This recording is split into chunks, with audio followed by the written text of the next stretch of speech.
Nagpapatuloy ngayon ang ikalawang araw ng surprise rally ng Iglesia ni Cristo diyan po sa EDSA mga tol. Ano po ba ang magiging kaganapan mamaya? Siyempre, di pa rin natin alam. Pero bahagi po ng programa nila ay yung pagiging lehitimo na nito ngayong araw po na ito. Sapagkat kahapon, na-issuehan na po ng permiso. Nakakuha na po ng permiso mula po sa Quezon City Local Government Unit, ito pong Iglesia ni Cristo para po sa kanilang magiging programa mamaya. Magsisimula actually yung kanilang lehitimong rally na alas 8 ng umaga eh. Kaya sa mga oras po na ito, wala pa rin po talagang permiso yung surprise rally na yan ng Iglesia ni Cristo. Ito po yung mga dokumento kaugnay ng kanila pong pagsasagawa ng tinatawag po nilang peaceful rally. Pero I do not know kung talagang peaceful rally po ito sapagkat meron pong mga naging kaguluhan kahapon na nagresulta po sa pagkakaaresto ng ilang personalidad at saka ito pong rally na ito, I do not know kung totoo po yung kumakalat ngayon sa balita o sa social media na meron di umano I'm not sure about that information pero babanggitin ko po sa inyo na meron pong di umanong mag-ina buntis at yung kanya pong anak sa sinapupunan ay unfortunately pumanaw daw po dahil hindi po nakarating sa hospital at naipit ng trapiko diyan po sa EDSA. Sana hindi po totoo yung balita po na yon o yung impormasyon na yon sapagkat dalawang buhay po kung sakali na may katotohanan ang nawala po. Sana hindi po totoo yon. Ngayon, ito po yung kaganapan sa EDSA ngayong oras po na ito. Makikita po ito sa MMDA Traffic Cam sa pamamagitan din po ng GMA News live feed.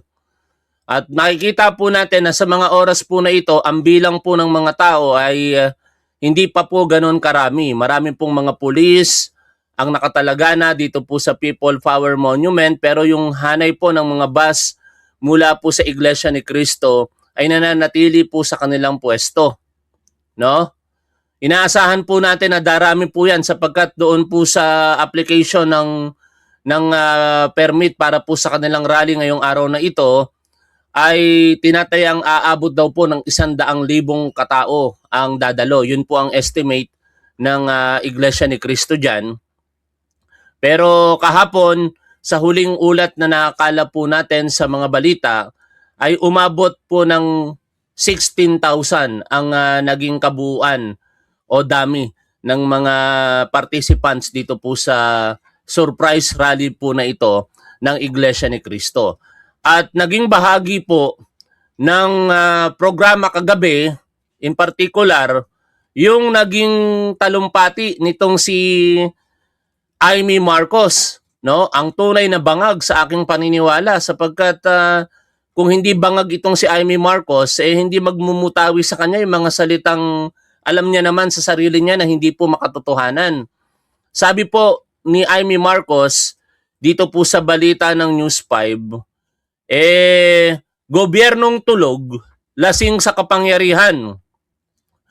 Binatikos ni Senator Amy Marcos ang administrasyon ng kanyang kapatid na si President Bongbong Marcos na umano'y pinipiling bumiyahe sa ibang bansa imbes na tugunan ang problema ng mga Pilipino. Palibasa, hindi ka makaporma sa gobyernong ito kasi ikaw naman ay senadora. No? Gawin mo na lamang yung iyong trabaho bilang mambabatas. Gusto mo po kasing pabida-bida hindi ka makaporma. Kaya ngayon, napaka-bitter o ampalayan itong si Amy Marcos Sinabi ito ng senador sa kanyang talumpati sa rally ng mga miyembro ng Iglesia ni Cristo sa EDSA sa People Power Monument kahapon, June 30. Nakatakdang bumiyahe ang Pangulo sa Canada para sa kanyang working visit mula po ngayong araw na ito hanggang sa July 4. At sabi niya nga po sa huling bahagi ng kanyang talumpati o sa bahagi ng kanyang talumpati ay itong gobyerno ay bangag. Pakinggan po ninyo mga tol ang balita kaugnay po ng mga pangyayari kahapon diyan po sa EDSA. Kahit na umuulan, wala pa rin patid ang kilos-protesta ng mga taga-Iglesia ni Cristo sa People Power Monument. Dumalo ngayong gabi sa pagtitipon ng INC si Senadora Amy Marcos na nagpatutsyada pa sa administrasyon. Live mula sa EDSA White Plains sa Quezon City, nasa frontline ng balitang yan si Dave Abuel. Dave, marami pa rin ba tao dyan? Oklasen, nagpapatuloy pa rin itong rally na isinasagawa ng mga miyembro ng Iglesia ni Cristo sa People Power Monument sa EDSA White Plains sa Quezon City. Kahit nga mayat-maya pa rin yung ambon at tuloy-tuloy ang kanilang programa. Sunod-sunod ang mga kantahan at pagpapatugtog ng mga awitin. Magpapatuloy pa bukas ang protesta matapos aprubahan ng Quezon City LGU ang permit. Base rito, gaganapin lamang ang protesta sa kahapaan ng White Plains Avenue patungong Temple Drive mula alas 8 ng umaga hanggang alas 8 ng gabi. May ilang mga personalidad din ang umakyat lado. Kabilang dyan ang lawyer-vlogger na si Attorney Trixie Cruz Angeles. Pumarap din sa mga nagrarally si Senator Amy Marcos. Sigaw ng senadora sa kanyang talumpati, "We are one." Manhid daw ang gobyerno na walang pakialam sa hirap na dinadanas ng mga may hirap na sektor. We are one o we are one for kurap? Alin sa dalawa mga tol? Ha? Paki-comment nyo nga po kung alin sa dalawa yung totoo dyan sa nangyayari sa EDSA. We are one. Comment po kayo ng 1. Or dito po sa pangalawa, comment po kayo ng 2. Or we are one for corrupt. Kasi alam naman po natin kung bakit nandiyan po sila. Ipinaglalaban po nila si Senador Rodante Marcoleta na humaharap po sa sarili niyang problemang legal or plunder. Mamaya pagkatapos po nitong pinapakinggan po natin balita, babalikan po natin ang mga sirkumstansya. Bakit po ba nauwi sa pagkakasong plunder itong sirkumstansya ng pagtanggap ng donasyon nitong si Senator Rodante Marcoleta? Tulad ng mga magsasaka at mangingisda. Dagdag pa ng senadora, tulog daw ang gobyerno at lasing sa kapangyarihan. Nagkukunwari raw itong gobyerno na hindi nakikita ang mga ebidensya at mga testigo. Kapilang ang 18 Marines na nagsalita tungkol sa umano'y maleta scheme sa flood control scandal. May pakunsada rin ang senadora sa natatakdang ng kapatid niyang si Pangulong Bongbong Marcos sa official visit mula bukas hanggang July 4. Ito ang bahagi ng kanyang pahayag. Bumiyahe, makihalubilo sa Canada, sa mga dayuhan sa Amerika, habang Pilipino ay nagdurusa. Pagkat itong gobyerno ay bangal. Pero mas bagay sa kanya tawaging bangag mga tol eh. No? Mamba, wag maingay. Ilang ng Quezon City Police District as of 9:15 p.m. higit 15,000 ang bilang ng patuloy na nakikilahok. Patuloy na ring mabagal ang daloy ng trapiko sa lugar. Sa northbound, nagsisimula ang pagbagal ng daloy ng trapiko mula dyan sa Boulevard hanggang dito sa White Plains. Pero pagkalagpas na, tuloy-tuloy naman na ang usad ng mga sakyan. Sa southbound naman, moderate to heavy ang traffic. Anyway, kagabi pa po yan, kasi ang kasalukuyang kalagayan ay ito pong nakikita po natin. Smooth sailing so far ang daloy po ng trapiko at kakaunti pa lamang yung mga tao diyan po sa People Power Monument. Pero puntahan na po natin, bakit ba may kasong kinakaharap itong si Senator Rodante Marcoleta? No? Pakinggan po natin yung mismong pag-amin nitong si Marcoleta. Kasi dito lahat nag-ugat yan mga tol eh. Kung matatandaan po ninyo, ang sirkumstansya po dito ay kumandidato sa pagkasenador ito pong si Rodante Marcoleta na sinasabi nga noong una, nung wala pang politiko mula sa Iglesia ni Cristo ay bawal daw po yun sa kanilang doktrina na ang miyembro ng Iglesia ni Cristo ay lalahok sa politika. Pero napangatwiranan po nila yan nung unti-unti na pong ang ilang miyembro po nila ay pumapasok sa politika. Ang sinabi na lamang po nila dyan, kapag ka meron na pong kapahintulutan mula po sa pamamahala ay pwede nang lumahok ang miyembro ng Iglesia ni Cristo sa politika. Kaya nakalahok na po yung ilang miyembro ng Iglesia ni Cristo sa politika at isa nga po doon si Rodante Marcoleta. Naghangad po itong kumandidato sa pagkasenador noong 2022 pero naramdaman niya na hindi po siya mananalo kaya po siya ay umatras at bumalik doon po sa kanyang party list na sagip. Naging kongresista po siya noong 2022 muli hanggang 2025 at sa panahong pong iyan, inilihim niya po yung pagtanggap niya ng donasyon, partikular noong January 2025. Mga panahong hindi pa po campaign period. Ibig sabihin, nung tinanggap niya ang donasyon, siya po ay isang public official sa katayuan bilang isang kongresista. Wala sanang naging problema rito kung ang ginawa po nitong si Marcoleta ay agad niya pong itong dineklara sa kanyang sose. No? Hindi niya po dineklara sa sose dahil po ito yung kanyang paliwanag ang kanyang mismong pag-amin. Oy, maraming salamat sa inyo pong super sticker, no? Si Jesana Alvaro Martin. Maraming salamat po diyan, pero wag niyo na pong pagkaabalahan mga tol ha. Sapat na po na nanonood kayo kay Top 1 kahit hindi na po kayo mag-send ng super sticker. Okay lang po 'yan. Masaya na po si Top 1 na nandito kayo sa ating programa at nanonood kay Top 1. Ganun pa man, na-send niyo na po 'yan. Maraming salamat po. Ito po, yung pag-amin ni Marcoleta sa kanyang sariling programa sa Net25, sa Ganang Mamamayan. Di ba? Makikita nyo po dito kung paano niya po inamin at yung kanyang kadahilanan dahil ayaw daw pong magpabanggit ng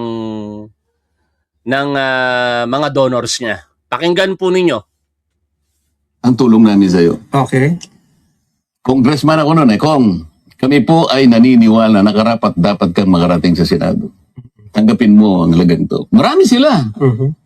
Isa lang ang kanilang pakiusap sa Ano akin. po yun? Sana wag mo na kaming i-disclose ang identity. Ngayon, kapag ka naglagay ako ng figure sa contribution, mapipilitan akong mag-disclose ng pangalan nila. Alam mo kung bakit? Merong kaakibat na kung tawagin ay deed of acceptance of donation. Paano yun ka ako? Contribution to Hindi, sabi niya, binigay ko nga sa'yo contribution pero utang na loob mo sa akin yan. Ituring mo na lang na utang, sabi niya, di ba? Loan. Hindi, utang lang. Basta utang na hindi babaya. Utang na loob Ngayon, dahil sa hindi ko pwedeng isiwalat ang nilang identity, kaya sinabi ko, zero in contribution. Na mapipilitan ako ngayon na gawing zero yun. Dahil kapag hindi ko nilagay, pag nilagyan ko ng amount yun, mapipilitan ko isa-isa kayong i-disclose ko ang inyong identity. Neto, mo. Narinig niyo po Mga mga kaibigan. tol. Sabi ng Iglesia ni Cristo o mga miyembro po nila sa rally nila dyan kahapon, may mga dala po silang placard, particular yung nasa Liwasang Bonifacio, do not bend the law. Pero si Marcoleta mismo ang nag-bend the law Doon pa lamang po sa kanyang hindi pagdedeklara ng donasyon na yan sa SOSE, that is bending the law. Which is, hindi naman ganoong ka-illegal kasi pabor para sa kanya dahil meron pong Peñera Doctrine kung tawagin. Ito pong mga sinasabi ko, napakinggan ko po ito sa balita mula po sa mga abogado kasi hindi po ako abogado para malinaw po tayo. No? Yung Peñera Doctrine po na ito po yung kumikilala sa sitwasyon na kung saan ang kandidato ay hindi po pwedeng makasuhan kapag ka ito po ay tumanggap ng anumang donasyon. No? Basta legal. Pero ang problema, nakalusot si Marcoleta sa election law dahil wala na nga pong batas na umiiral para doon. Nirepaso na po yung batas na yon na kahit hindi mo ideklara, wala ka nang magiging pananagutan. Ang nakalimutan ni Marcoleta, sa pag-amin niya po na napakinggan ninyo, maaari siya ngayong kumaharap sa kasong plunder at indirect bribery at gano'n na po ang nangyari ngayon. No? Meron pong isang abogado na ito po I believe ay objective lawyer Napagkakamalan natin siyang DDS, napagkakamalan po natin siyang kakamping o dilaw, pero never po nyo siyang mapagkakamalang PBBM supporter o loyalista. Ang tinutukoy ko po dito ay si Attorney Edward Chico, no? Sabi niya po dito sa kanyang post, pwede bang sampahan ng kasong plunder si Marcoleta? Ito, siya po yan, si Attorney Edward Chico, no? Marami po siyang mga kaibigan sa hanay ni Vice President Sara Duterte. In fact, naging kontrobersyal yung kanilang resto dahil po nadawit ito doon po sa pinangalanan ni Ramil Madriaga na di umano'y pinuntahan ni Ramil Madriaga para doon po ibigay kay Raymond Bunsayak di umano yung bahagi po ng confidential funds. Kaya may mga paliwanag din po diyang ginawa itong si Attorney Edward Chico. Kaya dito, masasabi ko na objective po talaga yung kanyang mga paliwanag dito. Balanse.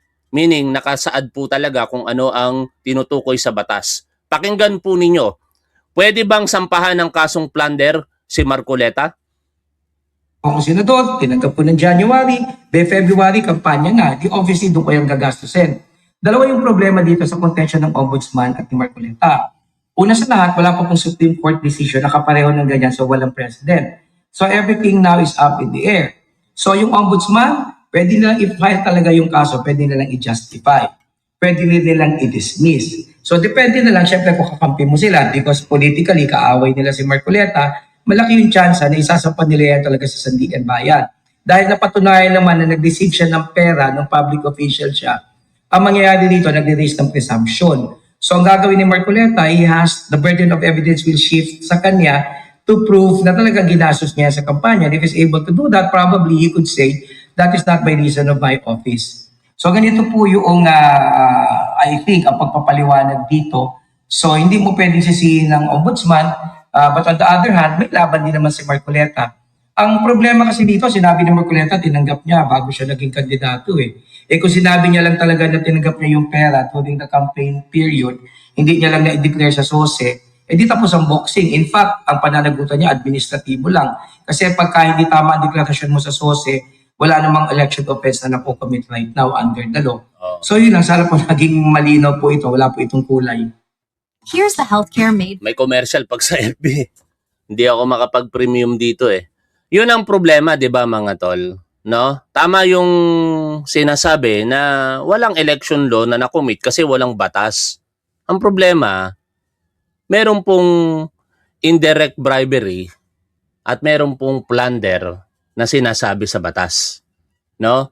At tandaan po natin, hindi lamang galing sa public funds pwedeng makapag-commit ng plunder. At babanggitin din naman dito yan itong si Attorney Edward Chico. Tatanong sa akin kung pwedeng sampahan ng plunder si Marcoleta. So pag-usapan natin objectively. Pag sinabi natin plunder, siguro klaro naman that it does not only include stolen funds from the government, pero kasama din dito yung mga donasyon o regalo na tanggap ng isang public official by reason of his office. Kumbaga, hindi mo na kailangan mag-present ng proof na may pending transaction o may hinihingi kang kapalit just by reason of his office. At yan naman ay nakalagay mismo sa anti-plunder law, no? Klaro yan. So if the aggregate amount is at least 50 million, so plunder ang ikakaso sa iyo. Kung mas mababa dyan, indirect bribery, which incidentally is a predicate offense of plunder. So ang tanong talaga dito kay Marcoleta, yung bang natanggap niyang pera ay pwedeng kusindira na donasyon by reason of his office or pwedeng sabihin campaign contributions ito. Bakit? Kasi under the Omnibus Election Code, lahat ng kandidato, including incumbent officials na gustong ma-re-elect or gusto tumakbo ulit for a higher office, pwede silang tumanggap ng campaign contributions at walang nalalabag sa batas. Sa kaso ng private individual, pwede niyang gawin yan kahit kailan. Pwede siya tumanggap ng donasyon. Like ako, 2028, gusto ko tumakbo, I can receive donation now. Ang problema, yung kaso ng isang public official na incumbent. Pag tumanggap siya ngayon, alayo pa ng eleksyon, di papalabas na yaan ay by reason of his office. Yung kaso ni Marcoleta is very interesting. Nagsampa siya ng Certificate of Candidacy noong October pursuant to the Philippine Automated Election Systems Law. At by January, tumanggap siya ng donasyon kay Mike Defensor et al. Ang pinakahuli, January 25, February, nag-umpisa yung kampanya.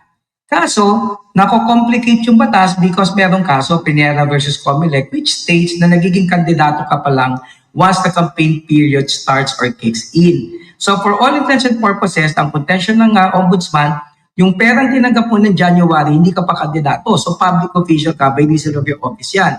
Siyempre, sasabihin naman ni Marcoleta, hindi. Kahit tinanggap ko yan na hindi pa ako kandidato, obviously, ginamit ko yan na contribution nila para sa kampanya ko. Pero siyempre, sasabihin naman ng ombudsman, paano kami makakatiyak na talagang campaign contributions yan? Ang klaro sa amin, tinanggap mo yan, hindi ka pa kandidato. Di bali sana kung nilagay mo sa SOSE mo, kasi kung dineclare mo sa SOSE, that would have been clear na campaign contribution. Yon ang malaking pagkakamali ni Marcoleta. Di ba?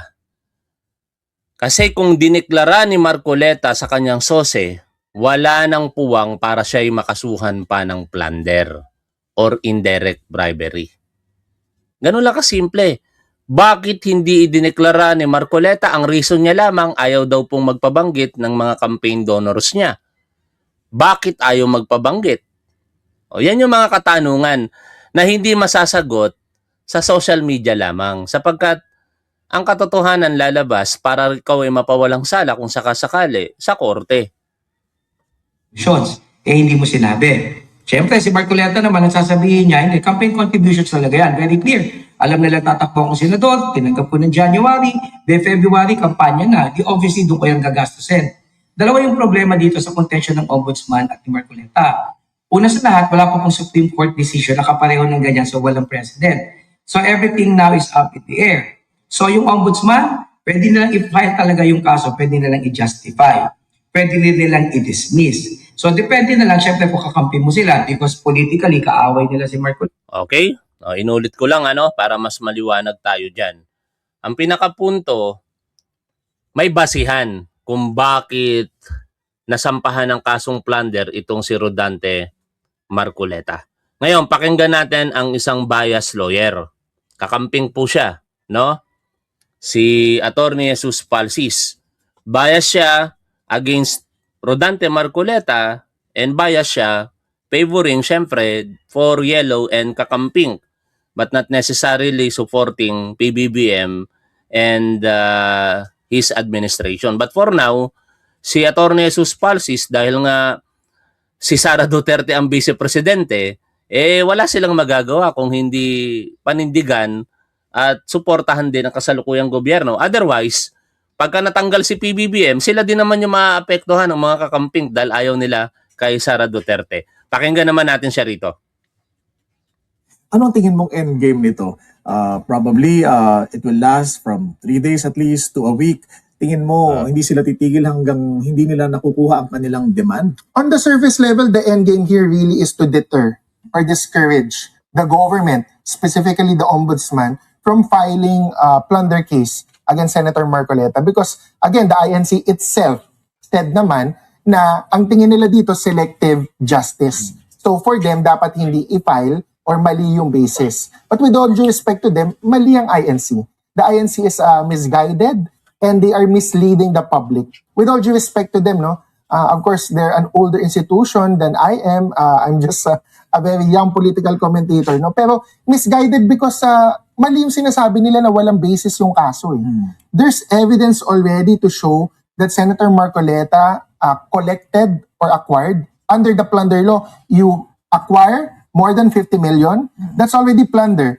Mali yung sinasabi na kailangan sa kaban ng bayan or galing sa taxes. That's not true. We have to remember si Jinggoy Estrada noon, along with his dad, Erap, were charged with plunder for weteng. Weteng is not taxes. Those are kickbacks. What about the immigration agents? Panahon ni President Duterte, extortion against Jack Lam. Saktong 50 million, I don't know if you remember that, Sir Willard. Very funny, kasi may nawalang 1,000. They were trying to downgrade it from 50 million to 49.99 million lang para hindi pumasok sa plunder. Para malusutan yung threshold. Yes, Oo. but the PNP or the police back then, the DOJ, they said, hindi, yung nawawala na yan, it doesn't matter after the fact. Nung nahuli, 50 million. And yung 50 million na yon, hindi yon taxes. Private money din yun ni Jack Lam. Oo. Extortion, that was also plunder. So plunder doesn't require stealing from taxes. It can be gifts. It can be private kickbacks or private donations, which is what Senator Marcoleta admitted. 75 million, not just 50. Ang sinasabi ni Attorney Salvador Panelo, possible graft pwede pang isampa pero hindi raw plunder dahil ang issue may campaign donation at hindi ito properly disclosed at hindi naman walang pagnanakaw na Ang problema kasi dito sa mga kumakamping abogado kay Senator Rodante Marcoleta and even Rodante Marcoleta, alam naman nila na ang discretion to either file or dismiss a case ay nasa ombudsman or prosecution na nakabase sa batas. Merong batas na umiiral eh. At kung nakikita ng ombudsman na ito ay karapat-dapat i-file sa korte, hindi sila dapat pigilan dyan. No? Ang ginagawa ngayon ng Iglesia ni Cristo dito po sa rally po nating napapanood live mula sa GMA News through MMDA Traffic Cam ay pag-impluwensya sa maaaring maging desisyon ng ombudsman to either file or dismiss yung kaso kay Marcoleta. Which I believe, hindi na ngayon mangyayari na i-dismiss dahil nga po nakauna ng mag-anunsyo ito pong si Ombudsman Boyeng Remulla na this week ipapile po nila ang kasong plunder kay Marcoleta. Wednesday na po ngayon. Sasala na naman ba sa kanyang sinabi si Ombudsman Boyeng Remulla? Malalaman natin. Pagka sumala pa si Ombudsman Remulla dito, mahirap ng pagkatiwalaan si Ombudsman Boyeng. Kasi hindi lamang isang beses niya ginawa na mag-anunsyo na siya po'y sumablay. Nag-anunsyo siya last December, nag-anunsyo siya last May 26 at nag-anunsyo na naman siya last Monday. No? Ano bang petsa nung Monday? June 29. Tama. June 29. Kaya inaasahan sana natin na kahit may mga ganitong ginagawa ngayon ng Iglesia ni Cristo para impluwensyahan ang kaso ni Marcoleta, hindi dapat magpatinag si Ombudsman Boyeng dito. Mas naniniwala ako ngayon so para sa sinasabi nito pong si Senator Ping Lacson na ang mga Kabitenyo ay matatapang, no? Sabi po dito ni Senator Ping Lacson sa kanyang shared post. Hanapin ko lamang at bakit hindi ko makita. Puntahan na lang natin mismo yung page ni Ping Lacson. Ito. Sabi po dito sa kanyang Facebook page. Yan. Tatak Kabitenyo. Hindi siya bibigay sa mga rally at pressure ng INC. Not today, not tomorrow, at lalong hindi kapag naisampa na sa korte ang plunder case laban kay Senator Marcoleta, gaya ng unang inanunsyo. Ombudsman Boyeng is tough as a Kabitenyo will always be. I trust that he won't cave in to the INC rallies and pressure. Not today, not tomorrow, and certainly not when Senator Marcoleta's plunder case is filed in court as earlier announced. His INC backers may block EDSA all they want and cause traffic jams and chaos to the discomfort of ordinary commuters. Surely, the PNP will be there to maintain peace and order. At ngayon mga tol, ito yung kahalagahan. Kaya dapat pasalamatan po natin si Ombudsman Boyeng Remulla. Huwag po natin siyang i-criticize so far doon sa kanyang naging anunsyo. Dahil sa anunsyo na yon ni Ombudsman Boyeng Remulla, naging powerless itong INC. Ang magagawa na lang nila, dalhin sa kalsada, ipakita na ganito ang puwersa nila, pero yung mga under the table pressure, kung tawagin, hindi na nila magagawa yon. Bakit? Simple na lamang ang sasabihin ng ombudsman eh, na i-anunsyo na namin yan. Hindi na namin pwedeng i-atras yan. Pag inatras namin yan, lalabas na parang niloloko lang namin ang publiko. O, di ba? Kaya malamang sa malamang, ang Iglesia ni Cristo galit na galit ngayon dito kay Ombudsman Boyeng Remulla sa pag-aanunsyo nito. Nakakasuhan itong si Senador Rodante Marcoleta. Tuloy po tayo sa pakikinig dito kay Atty. Jesus Palsis. Huwag nyo na pong pansinin yung mga tatanga-tangang Duterte supporter na nanonood po sa atin. Mga tanga nga eh. Pag pinansin nyo pa po yan, baka parehas po kayo. Kaya huwag nyo na pong pansinin. Well, yung sa campaign donation, i-discuss din natin yun before I answer whether or not it's plunder, no? Sabi na ng COMELEC, hindi eh. That is why Senator Marcoleta is being charged for plunder because he was trying to escape an election offense. And nobody else is to be blamed kundi siya. He incriminated himself. Like a show like this, he has his own show. Senator Marcoleta, meron siyang show. Nobody prodded him, nobody forced him to admit na meron siyang quote-unquote mga kaibigan na nagbigay na ayaw magpalagay sa SOSE. Kasi ini-issue siya sa SOSE last year, mga November 2025, so he was forced to explain. Ang palusot niya, hindi ko nilagay kasi ayaw nila magpalagay, which put him in hotter water. Because, meron ka palang donors, hindi mo dineclare. So, ang naging palusot nila sa COMELEC, nung nagkaroon na ng COMELEC case, Professor Danilo Araw, represented by Attorney Dino De Leon, they filed an election offense complaint against Senator Marcoleta. Ang final na counter affidavit to ni Senator Marcoleta, ang defense niya, it was outside the campaign period. So hindi na pwede pag-usapan yung campaign donation eh. Kasi dinismiss na nga ng COMELEC, naniwalang COMELEC na hindi siya campaign donation. Ano ngayon ang problema? Kung hindi siya campaign donation because it was outside the campaign period, he was a congressman noon. If it was outside the campaign period, it was a normal or regular quote-unquote gift. As I said kanina, the plunder law. Malinaw, di ba? Inilusot ni Marcoleta yung kanyang sarili sa election law related offense sa COMELEC, pero hindi niya nailusot at in fact, inilubog niya pa ang kanyang sarili sa plunder case. No? Merong interview kay Professor Antonio Contreras, kaugnay po niyan. Pakinggan po natin. And joining us tonight to discuss today's events is political scientist Professor Antonio Contreras. Good evening, Professor. Welcome back to The Big Story. Good evening, sis. Senator Rodante Marcoleta says, isang ibon sa dalawang putok. What do you make of his statement? Well, of course, it's very defensive. Hindi na naman natin maalis sa kanya na isipin yung ganon. Na alisin siya at the same time mawawalan ng isang boto para sa impeachment or alisin siya sa impeachment process, makukulong siya. But, you know, the thing that we need to ask ourselves is this. Bakit ba kasi nakarating siya sa ganyang sitwasyon? Yan ba ay ibinigay sa kanya ng gobyerno, pinipuwersa sa kanya o siya mismo ang nagdala sa sarili niya dyan? And dapat ang tinatanong natin. Well, the INC has already said that they are doing this surprise rally for Senator Marcoleta and also to denounce what they call selective justice. Well, if they're talking about selective justice, let us talk about selectivity. Kung ordinaryong mga militant na mga rallyista yan, matagal nang dinisperse kasi walang permit.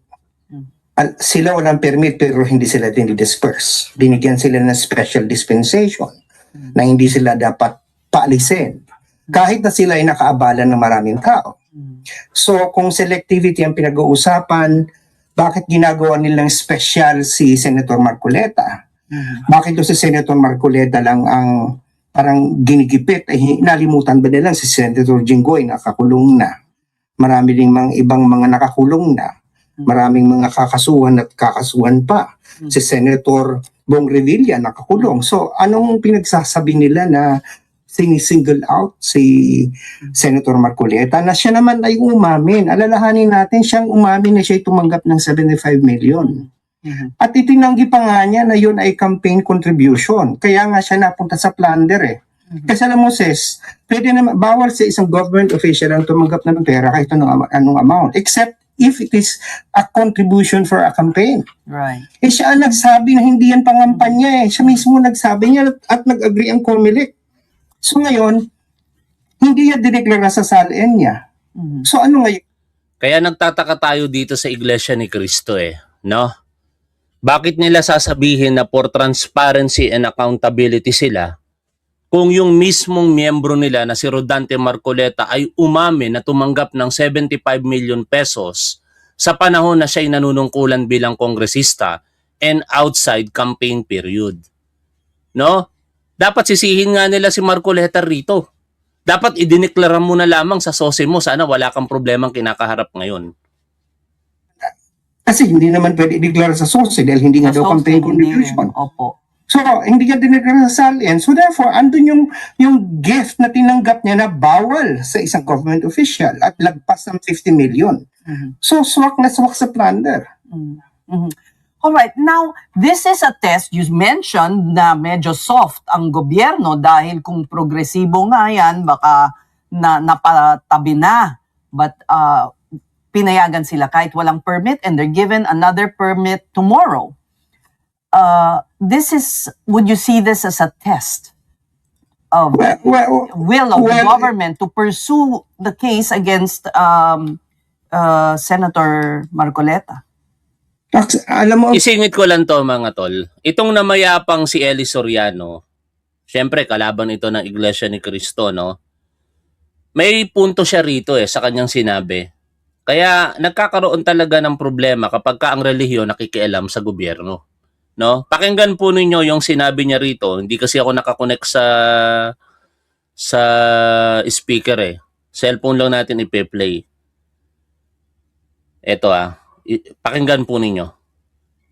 Ng pabor sa gobyerno na siyang pinanggagalingan ng graft and corruption. Naging reaction. Sa pananaw ko po, hindi dapat mag-endorso. Unang-una, ayon sa konstitusyon, dapat tayong bumoto according to our conscience. Hindi sa konsyensya ng religious leader. At hindi mawawala ang corruption sa gobyerno habang may politics ng utang na loob sa bansang ito. Dahil sa kai-endorso, kinakapital ng religious leader yung kanilang grupo para makakuha ng pabor sa gobyerno na siyang pinanggagalingan ng graft and corruption. Pananaw ko po, Patay na siya pero yung kanyang sinabi ay makatotohanan pa rin sa kasalukuyan. Ang nangyayari kasi dahil po sa pag-iendorso ng mga relihiyon sa isang politiko, lalong-lalo na kapag parang wala ng kalayaan yung miyembrong piliin ang kanilang nais na iboto, doon na nakakapitalize ang relihiyon ng mga politiko or vice versa. No? Yung relihiyon hihingi ng pabor sa politiko, tapos yung politiko hihingi ng pabor sa relihiyon. I am not saying na ganyan ang ginagawa ng Iglesia ni Cristo. No? Ito, in general ito, sa lahat. Pero, sana manumbalik tayo doon sa sistema na ang bawat Pilipino may kakayahang pumili ng kanilang iboboto. Hindi dahil sa dinidikta ito ng mga namumuno sa kanila. No, ako, proud ako sa sarili ko. Kasi, walang makakadikta sa akin kung sino ang iboboto ko. Although naiimpluwensyahan ako ng mga hinahangaan at sinusuportahan ko. Kaya nagkamali ako sa nakalipas na mga pagkakataon. Dahil ang laki ng tiwala ko kay Pangulong Bongbong Marcos, pinaniwalaan ko siyang iboto si Jinggoy Estrada, pinaniwalaan ko siyang iboto si Inday Sara Duterte at ilang pang miyembro ng Uniteam na kinalaunan, problema po ngayon. Si Sara Duterte, isa po sa malaking problema ng ating bansa po ngayon. Anyway, si Sara Duterte sa July 6, huhusgahan na po yan unti-unti ng taong bayan. No? Although nahuhusgahan na siya ngayon, pero officially, July 6 magsisimula yung paglilitis po laban sa kanya. At tingin ko, kapag ka nagsimula na yung paglilitis na yan, yung mga ebidensyang hinahanap po ng taong bayan, hindi na po nila maitatago pa. At kung ano man yung mga ebidensya na yan, sana maging basihan ng mga senator judges to either acquit or convict itong si Sara Duterte. Balik tayo dito po kay Professor Antonio Contreras. Ang ginawang ito na parang kumuha ng bato ang INC at ipinupok sa ulo ni Senator Marcoleta. Alam mo bakit? Parang ang hirap na ngayon na hindi siya pwedeng hindi ikulong at hindi siya pwedeng kasuhan. Kasi kung lalabas sa ganun, sa mata ng taong bayan, natupi, yumuko ang gobyerno. Yan. Which hindi dapat mangyari. O, yan ang pinupunto natin, ano? Walang kalagyan actually eh. Kaya tingin ko talaga, no, babalik ako sa sinasabi ko kanina, baka nakita ito ni Ombudsman Boyeng Remulla. Nakita ni Ombudsman Boyeng Remulla na iimpluwensyahan ng relihiyon ang kaso ni Marcoleta. Kailangan sabihin ko ito para maging obvious sa public. At in return, mukhang nadala doon ang Iglesia ni Cristo. Kaya lumabas sila sa kalye para ipagtanggol si Marcoleta. Pero ang hindi nila nakita, itong pinapaliwanag ngayon ni Professor Antonio Contreras. Na kapag ka hindi kinasuhan si Marcoleta, parang yumuko ang gobyerno dito sa Iglesia ni Cristo na hindi dapat mangyari. Kasi yun nga ayaw nila ng selective, ayaw nila ng may papaboran. So pag ganoon, parang pinapaboran na ngayon ng Iglesia ni Cristo dahil nag-rally lang sila. Ay kapag ang ganun pala, kapag kasamahan nila ang naandun na kailangan ng sampahan ng kaso ng plunder, mag-rally lang sila, tapos pagbibigyan na. Ay hindi maganda sa proteksyon ng gobyerno. So sa ngayon, of course, karapatan nilang mag-rally, pero as to whether they're going to achieve what they want, I think they even gave the government, not that the case of the government is weak or doesn't have basis, may basis sa batas, but they even gave the government even more resolve to push through with the plan. But you know, they don't think that way. They see it as a show of force, showing their power and you know what they can, their power to gather people and to pressure government. So I don't know if Yeah, alam mo sis, pinamihasa kasi ng political system ang iglesia. Dahil nga nagba-black voting sila, nakaka-intimidate sila ng mga politiko. So ngayon nasanay na sila sa ganon. I think it's about time that we really have to say everyone is equal. No one is above the law. Mapakatoliko ka, mapaprotestante ka, mapabaptist ka, mapa-iglesia ka. Agree, 100%. Actually, yung black voting na yan, may mga inilalabas si Pebbles Talaquera na ebidensya tungkol dyan. No? Pero hindi ko po ipaparinig sa inyo. Gusto ko pong puntahan ninyo mismo yung page ni Pebbles Talaquera kasi ako naman po ay masunurin sa batas. I am not saying na hindi masunurin si Pebbles. Pero sabi nga, ignorance of the law excuses no one from compliance therewith. Dito po kasi sa shared post ni Pebbles Talaquera, ipinakita niya po rito yung ebidensya na meron talagang black voting na ginagawa itong INC. At ayon sa akusasyon, merong kapalit. Pag pinlay ko po ito, walang audio. Bakit? Kasi this is violation of Republic Act 4200 or the anti-wiretapping law. No? Hindi natin gagawin dito yan sa ating programa. Kaya kung gusto nyo pong madinig yung mismong audio, puntahan nyo po ang page ni Pebbles Talaquera 6NA at maririnig nyo po doon yung ebidensya tungkol po sa mga sinasabi niya. Balik po tayo kay Professor Contreras. Tingin ko dapat pantay-pantay tayo. Isa lang naman tayong boto sa isang eleksyon. So, hindi dapat ganito. Kaya sa tingin ko, hayaan natin kung talagang wala namang kasalanan si Senator Marcoleta, ba't hindi nila hayaan sa batas? Ngayon sinasabi nila kaya daw gusto siyang i-plunder dahil para hindi siya ma-on bail. Walang talagang gano'n yan, plunder unbailable. Nagkataon lang kasi na siya mismo ang umamin na siya nagtanggap ng 75 million. So, the reasoning is this is not money from the state's coffers, but it's a wrong way to explain it, right? Yes. Makailang beses ng pinaliwanag ng iba't ibang mga abogado yan. At kahit ordinaryong Pilipino nga lang mga tol, kung tayo po ay marunong bumasa at sumulat, no? At umunawa, ito lang po yan, 7080. Ito po yung sinasabi po ng plunder law, no? nakalagay po dito ang definisyon ng ill-gotten wealth. Ngayon, sa wikang Ingles po yan, ipatagalog natin kay ChatGPT. Babasahin ko po sa inyo para mas madali po nating maunawa ang lahat kung bakit plunder ang kinakaharap nitong si Rodante Marcoleta. Translate in Tagalog. Hindi naman kailangan ang abogado pa ang magsabi nito para tayo maniwala. Kasi sinusulat sa batas Kaya nga ang purpose, bakit meron pong provision sa Civil Code na publication of laws para malaman po ng mga Pilipino. Obligatory sa bawat Pilipino na alamin ang batas. Kasi sinasabi din po doon sa Civil Code na ang kawalan ng kaalaman sa batas ay hindi po pwedeng maging dahilan para hindi ka po mag-comply doon. Diba?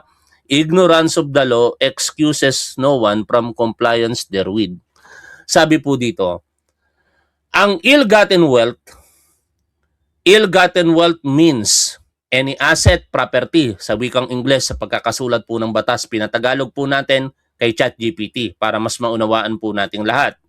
Ang ill-gotten wealth, yaman na nakuha sa illegal na paraan, ay tumutukoy sa anumang ari-arian, pagmamay-ari, negosyo, o material na pag-aari ng sino mang tao na nasa saklaw ng Section 2 na nakuha niya ng direkta o hindi direkta sa pamamagitan ng mga dami, nominado, ahente, tauhan o mga kasosyo sa negosyo sa pamamagitan ng alinman sa mga sumusunod na paraan o mga katulad na pamamaraan. Una, sa pamamagitan ng maling paggamit, paglustay, maling pag-convert, pang-aabuso, pagnanakaw ng pampublikong pondo, pagsalakay sa kaban ng bayan. Hindi po yan appropriate kay Marcoleta. Ikalawa, sa pamamagitan ng pagtanggap, direkta man o hindi direkta, ng anumang komisyon, regalo, bahagi, porsyento, kickback o anumang uri ng pinansyal na benepisyo mula sa sinumang tao o entidad kaugnay ng anumang kontrata o proyekto ng gobyerno o dahil sa katungkulan o posisyon ng sangkot na opisyal ng gobyerno. Yan ang question. At sinasabi ng Ombudsman, yan ang pasok kay Rodante Marcoleta. On the contrary, sinasabi ni Marcoleta, hindi applicable sa akin yan. Sino ang paniniwalaan ng tao? Depende sa politika. Pag kayo'y kakampi ni Marcoleta, paniniwalaan niyo si Marcoleta na hindi appropriate para sa kanya yan or applicable. Pag kayo'y katulad natin, critic si Marcoleta, naniniwala tayo sa Ombudsman. Pero sa huli, hindi ikaw, ako, Marcoleta, Ombudsman ang magsasabi kung may kasalanan o wala si Marcoleta, kung hindi ang hukuman. Pero ang presumption ng pagsasampa ng kaso na ibinigay sa Ombudsman ay ginagawa po nila iyan ng meron pong regularity at naaayon sa batas. Kaya aakyat yan sa korte at korte dapat ang mag-decide kung may kasalanan o wala itong si Rodante Marcoleta. Ang ginagawa ng INC sa ngayon, pinoprotektahan si Marcoleta, iniimpluwensyahan ng gobyernong ito at tingnan natin kung saan hahantong yan. Pero salamat kay Ombudsman Boying Remulla dahil inanunsyo niya nakakasuhan si Rodante Marcoleta at wala nang ibang direksyon yan kung hindi ang Sandigan Bayan. Hanggang dito na lamang muna mga tol. I-comment po ninyo ang inyong saloobin tungkol sa topic po natin na ito. Maraming salamat. Lagi nating tandaan kung ano ang tama at dapat doon tayo. Keep safe, see you always. Pasensya na kayo. Ang gulo-gulo ng mga aso ko kanina kaya panay tayo ako. Nag-init pa ulo ko. Napalo ko yung isa kong aso Talagang matigas ang ulo Anyway, ganun talaga kapag magulang per parent No, paminsan-minsan napapalo ang anak. Hindi naman masakit pero umiiyak. Hanggang dito na lamang. Bye for now mga tol.